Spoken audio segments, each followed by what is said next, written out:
We focus on history,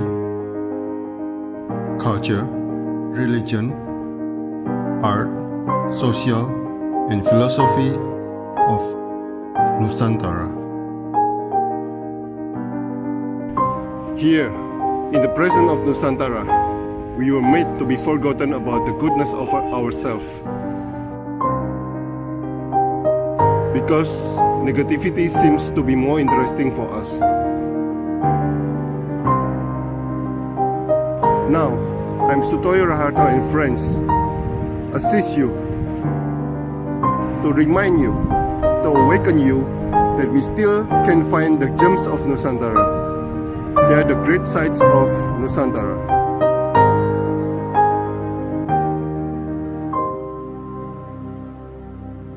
Selamat pagi Pak Daniel Antonio Cabrera, seorang musisi, komponis, peneliti, produser dari Meksiko. Sekarang ada di Indonesia ya? Betul. Indonesia ya, Pak. Bagaimana Anda tahu kata ini pertama kali di Meksiko, Pak? Apa yang Anda imajinasikan tentang negara ini waktu itu? Silakan, Pak. Ceritanya ya cukup menarik karena saya waktu itu kuliah komposisi musik. Terus tiba-tiba saya mulai tertarik kepada musik tradisional di dunia, termasuk musik tradisional Meksiko. Terus ada teman mengajak saya, kamu mau latihan gamelan? Saya nggak tahu itu gamelan, tapi karena saya senang mempelajari musik yang berbeda-beda, saya ikut ke KBRI, mempelajari gamelan Jawa, dan sejak itu saya langsung seperti jatuh cinta kepada musik Indonesia ya. Jadi waktu kuliah aku mengikuti grup gamelan Jawa selama 6 tahun, jadi lumayan sudah ada pendekatan tentang Indonesia. Pada awalnya aku tidak tahu apapun, hanya diajak latihan ayo, ya langsung senang. Dan setelah lulus kuliah saya sudah ada tujuan mau ke Indonesia. Oke. Berarti itu berapa tahun yang lalu itu, Pak? Awalnya 2003. 2003. Wow. Iya, jadi sudah lumayan cukup lama. 2009 pertama saya datang ke Indonesia sebagai penerima beasiswa Dharma Siswa untuk mempelajari musik Sunda di STSI Bandung, sekarang ISBI. Iya. Oh. Nah, setelah Dharma Siswa selesai itu kan 1 tahun aja. Apa yang Anda lakukan? Kalau sekarang 1 tahun, dulu masih bisa diperpanjang, jadi saya memperpanjangi sampai 3 tahun Dharma Siswa. Oke. Jadi 2013 saya pulang ke Meksiko.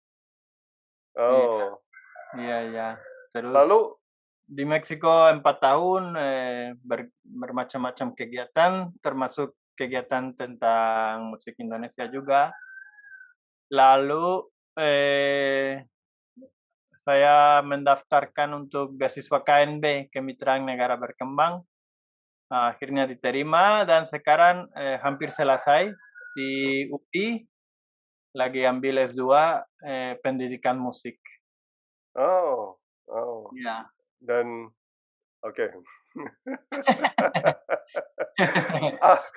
Apa yang Anda suka tentang Indonesia? Kok ketagihan ya? Iya, ketagihan waktu udah pulang ke Meksiko, kok rindu Indonesia, rindu. Jadi ya udah ke Indonesia lagi. Sekarang hati saya terbelah. Ada sebagian mau pulang ke Meksiko, ada sebagian masih mau tinggal di sini. Iya. Tapi bisa dikatakan ya alasan paling utama adalah musik tradisional. Karena itu memang tujuan saya berada di sini adalah mempelajari musik tradisional Indonesia, khususnya musik Sunda, khususnya gamelan degung, kacapi suling. Kalau untuk praktek, kalau untuk mengetahui, untuk apresiasi, aku mencoba mempelajari semuanya. Tapi untuk memainkan itu dua sudah cukup cukup lumayan berat untuk Wow. mempelajari musik. Nah, Iya. Pak, apa yang menarik tentang musik Indonesia, terutama musik Sunda, Pak? Ya karena kan dulu saya belajar gamelan Jawa, tapi kok memilih Sunda Mhm. ke Bandung. Sebetulnya ada panggilan jiwa, mungkin dari waktu mendengar musik Sunda di Meksiko melalui rekaman, terpanggil terutama dari alat musik suling. Hmm. Jadi saya paling rajin mempelajari suling. Menurut saya musik Sunda kental dengan rasa, dengan perasaan. Hmm. Ya pasti Jawa juga, Bali juga, tapi entah kenapa saya terpancing oleh Sunda. Terus ada alasan praktik juga karena udah ada kawan-kawan orang Meksiko yang sudah mempelajari gamelan Jawa, ada yang sudah mempelajari gamelan Bali. Jadi yang belum yang menjadi Sunda. bagiannya Sunda. Nah, Hmm. Pak Daniel, apa yang Anda riset tentang musik Indonesia? Memang tradisional Sunda saja? Kalau dibilang riset serius baru satu saya tentang pengaruh musik Amerika Latin di Indonesia. Mhm. Tapi pernah juga melakukan riset kecil-kecilan tentang musik Tarawangsa Mhm. yang ada di Rancakalong, Sumedang, Jawa Barat. Mhm. Saya pernah melakukan rekaman di sana sama Kang Pupung, sama Kang Ija, pemain orang asli sana. Terus sempat waktu pulang ke Meksiko, saya mengunjungi Perancis. Terus ada perusahaan rekaman namanya Okora Radio France yang cukup terkenal dalam bidang musik tradisional dunia. Mhm. Dan karena keinginan pemainnya, mereka juga pengen menyebarkan musiknya. Atas izin mereka, saya mencoba bekerja sama dengan perusahaan tersebut sehingga terbitlah CD rekaman mereka. Oh, wow. Tapi itu bukan penelitian yang sebenarnya, hanya perkenalan saja. Iya, iya, iya. Iya. Mhm. Kalau penelitian serius, ya itu pengaruh musik Amerika Latin terhadap Indonesia. Iya. Mhm.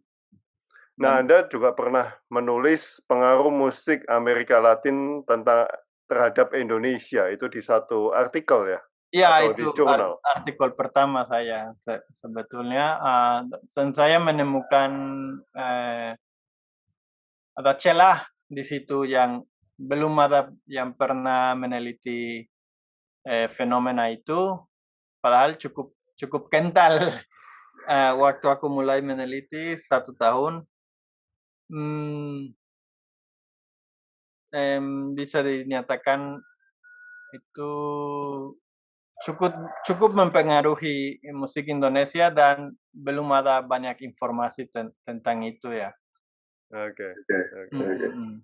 Nah, apa pengaruh musik Indonesia terhadap Amerika Latin sekarang pertanyaan saya? Oh, terbaliknya. Ya.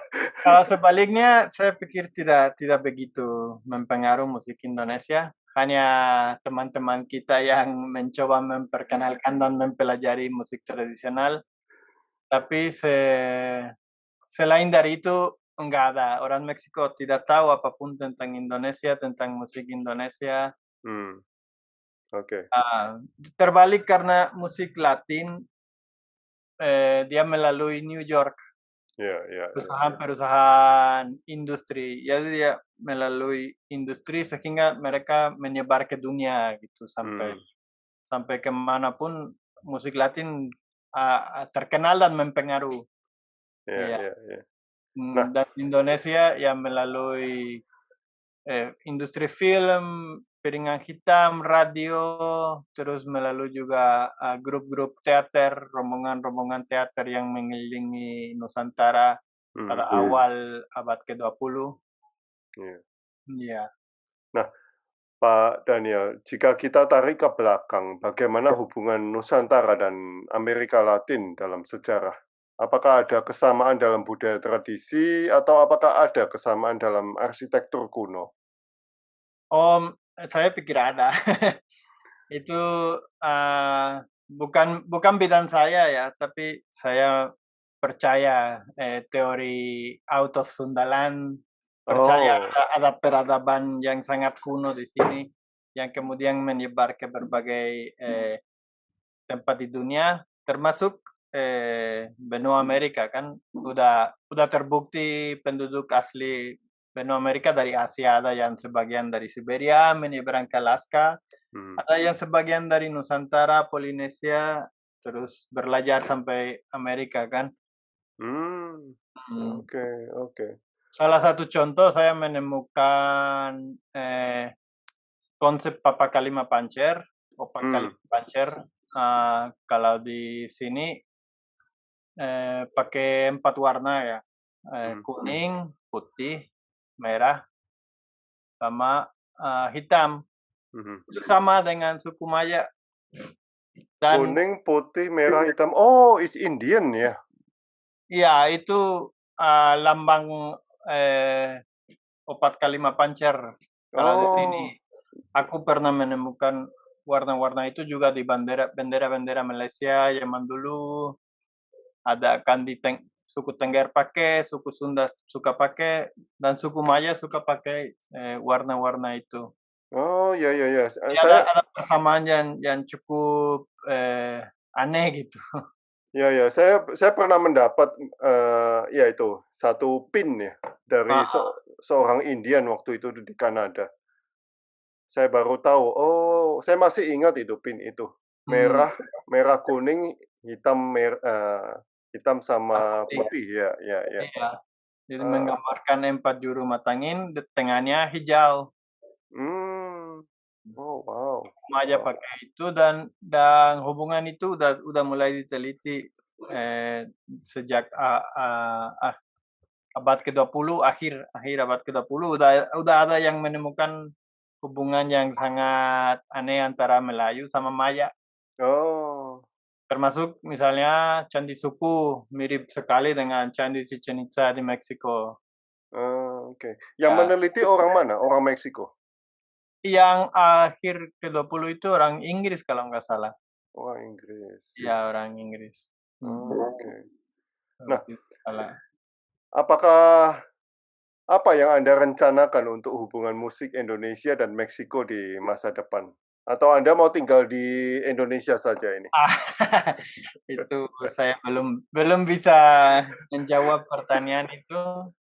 Tapi dari kemana saja nasib saya pasti akan memperkuat hubungan musikal dan budaya itu. Baik dengan memperkenalkan musik tradisional Indonesia di Meksiko atau musik Meksiko di Indonesia, musik Latin di Indonesia, ataupun dengan kolaborasi. Iya. Jadi dua-duanya saya melakukan, termasuk riset penelitian juga kan.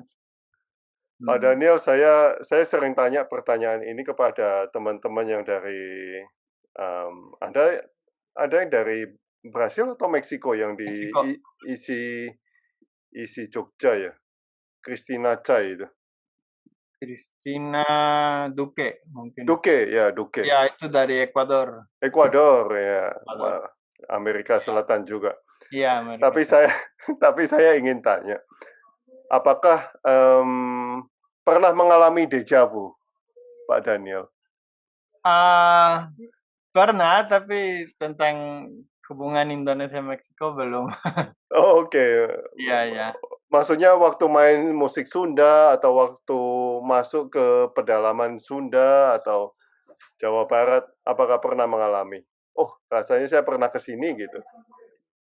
Saya belum pernah mengalami, tapi banyak orang Sunda menyatakan, kamu pasti dulu pernah ke sini gitu, dalam kehidupan lain. Mereka bilang saya salah lahir gitu, karena jiwanya Sunda banget kata mereka. Salah lahir. Iya, salah lahir, orang Sunda yang lahir di Meksiko. Ya, Nah, karena bisa dibilang saya sudah lumayan, mengambil sifat-sifat dan pelajaran, budaya Sunda gitu. Falsafatnya sudah meresap di dalam diri saya. oh sampai begitunya. Iya, sampai orang-orang bilang, "Wah, ini bener ele orang Sunda," katanya. Ya, pasti antara bercanda tidak gitu. Oke, oke. Nah, mmm, kita harus jumpa di mana? Di Depok ya? Tinggal di mana sekarang, Pak Daniel? Di Bandung, Di Bandung? Bandung. Oke, tapi ambilnya di UI? UPI UPI? UPI Oh, ya, saya pikir iya. di oke.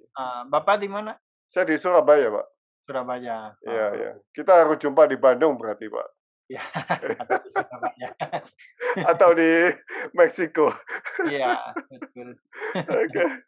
Oke, matur nuhun Pak Daniel, Iya, sama-sama. ya atas Terima kasih banyak. sharing-nya. Terima Iya, kasih. iya, sama-sama. Sama-sama.